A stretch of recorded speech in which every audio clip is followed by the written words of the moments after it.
In what seems to be a never-ending trend for the medical world of India, there has been yet another attack on a resident doctor. Let's take a look at this incident and the greater trend of attacks on healthcare workers in today's episode of Straight Up by edX Live. On June 1st, Dr Nikhil H, a resident doctor at the Agartala Government Medical College and Govind Ballabh Pant Hospital, Tripura, was allegedly attacked by miscreants. The victim alleges that the attackers were the kin of a patient. According to pictures shared on social media, Nikhil could be seen being attacked with sharp weapons and as a result was injured with several cuts on his head. Speaking to edX Live, Dr Shubhranile Das, an executive member of the Federation of All India Medical Association, informed that Nikhil, a native of Karnataka, is currently recovering.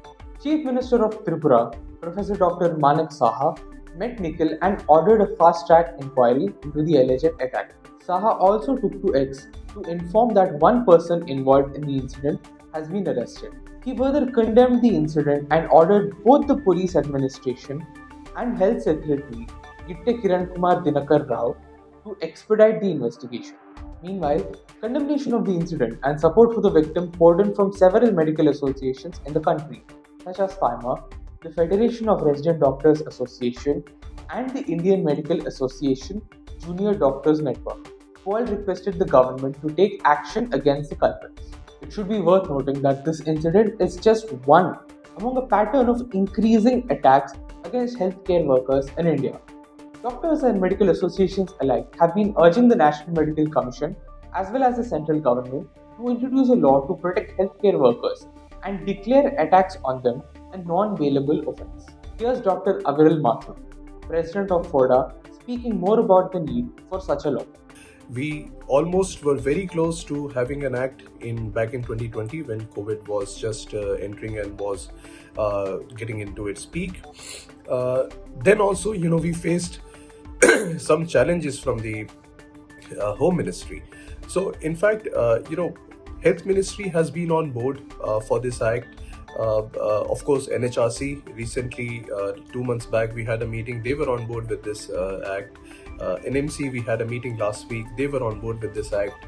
And of course, many people, including the DGHS office, have been constantly complying with the request to have the need for a Central Healthcare Protection Act. In the last year as well, it was raised in the parliament by some leaders of the opposition, and quite favorably so.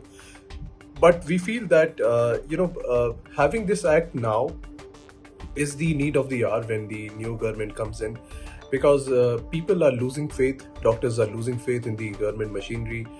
There is no special provision to protect the doctors who are working for the people of this country, and which is kind of absurd, because any other public health servant is protected by certain laws. You cannot hit a police personnel while he or she is on duty. Of course, army, what kind of rules they are governed with. So if at all there could be some provision of any law that could deter violence in the very first place, and if violence has occurred, could have a very swift redressal for the victim, and a very harsh punishment for the perpetrator, so that examples are set right. On the same day, 2 more attacks took place against doctors in Odisha and Bihar. This is all we have for you today. Please like this video, share it with your friends, and subscribe to our YouTube channel for more interesting stories from the world of education. Mask up, stay safe, and thank you for watching.